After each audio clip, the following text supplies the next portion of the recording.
everyone, greetings to you all. My name is Sarah, your midwife, and as always, it is my topmost priority to get you educated on your labor, post-labor related stuff, including pregnancy related stuff. I'm here on your screens once again to reply or answer a question from a client that says that just like we have danger signs in pregnancy, are there danger signs in labor? Yes, that was the question that was posed to me. And the answer to this question, I would say yes. Now, before I continue, I'd like you to feel free to share your thoughts, what you think about the subject. You are free to like, comment, share your ideas. And then lastly, I would like you to subscribe so that whenever I release a video, you would get a notification that yes, a video has been released, and then I would have to take a look at it. Okay, good. So thank you very much. Let's move to the agenda. The agenda was answering a question or replying to the question that says that are there danger signs in labor, just like we have danger signs in pregnancy. Now, if you do not know what danger signs are emergency situations or signs and symptoms that should tell you that, well, there is danger ahead, there's something ahead, there may be or there might be an unpleasant happening ahead, and we need to act promptly or we need to act immediately. If again you do not know what danger signs in pregnancy are, I have already treated that topic, so please kindly go through my previous videos. There are emergencies in labor. However, I would like to say that these emergencies are even for your healthcare providers, your doctors and your midwives, to take notice of as they are observing you through the labor process. The danger signs in labor are: one, when we see a gush out of blood, just like that during the labor process. I mean, baby is not yet born. You haven't advanced to the stage where baby is supposed to come. Yes, there will be trickles of blood when you lose the mucus, but it wouldn't be a gush out of blood. So immediately we see something like excessive bleeding, more bleeding from the vagina, then it's telling us to act promptly. Maybe there might be a separation from somewhere within. A coloration of the amniotic fluid.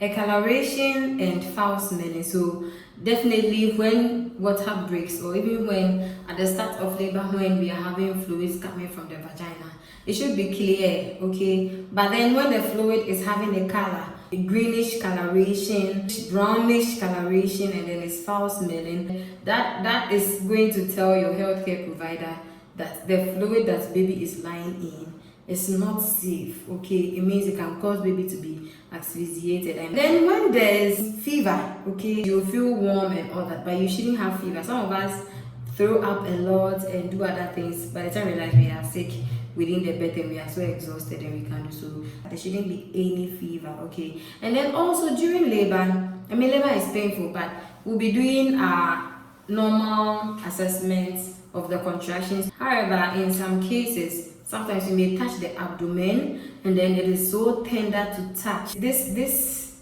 pain becomes so severe and persistent. Then it's telling us something is going on. Yes, either maybe bleeding or placental separation has started within. The abdomen is looking bulgy, just like that, and so painful when we even touch it to assess you. So that can also happen in labor. It's telling us to prepare for birth. Maybe we have to take you to theater, we have to do scans to check what is happening within, to know whether maybe everything is in place. It's just a pendulous abdomen, or I mean something is happening. Maybe bleeding is within and it's concealed, it's not coming out. So that is also an emergency that can rise during labor. Mind you, these danger signs that we are mentioning are danger signs of vaginal birth. I hope you don't get confused. These are not danger signs in CS. CS is an intervention to some of these things that I'm mentioning. And then also, if there's no baby movement within labor, that is also an emergency. That is why the midwives keep checking up on your fetal heart rate, okay? Almost every 2 hours. Sometimes we even reduce the rate at which we check. Some of you, we put you on CTG throughout because baby is doing a lot of maneuvers and can easily get stressed in the process of labor. Okay, baby is doing loads of maneuvers just to find its ways out. Uterus is contracting. All the muscles are in an action. So baby can easily get stressed in that state. Another thing that can arise during vaginal labor is when baby is not born within 24 hours of going running into labor. You've been in labor till it tells us that the process of labor is obstructed, means that we have to quickly act. You can't be in such a prolonged labor for, I mean, more than 24 hours is a no. Okay, so that is also an emergency that can rise during labor. Mother has dilated up to 10 centimeters. We are trying to get baby out and mother is so tired she cannot push, or she just does not have the efforts. Then she is tired. It tells us it's also an emergency, and then we have to act fast in that regard.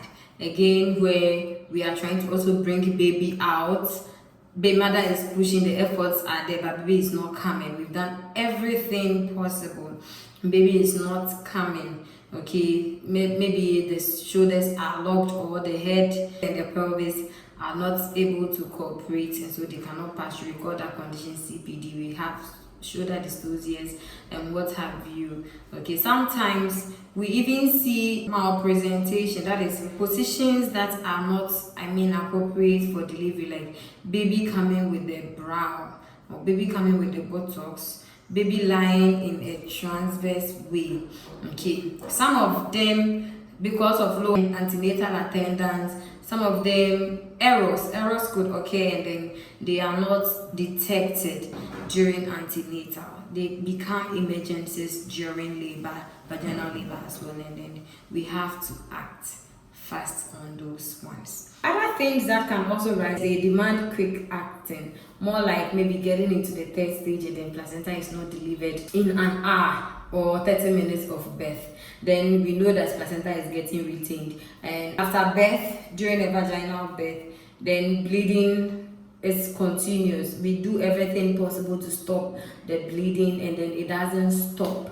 We do all our checks, we have sutured all the tests, we have done all the examinations, whether bimanual, we have done the tamponades that we have to do. Then that is also an emergency for us. We have to quickly act fast. So these are a few emergencies that can arise during labor, okay, during vaginal birth, during vaginal labor.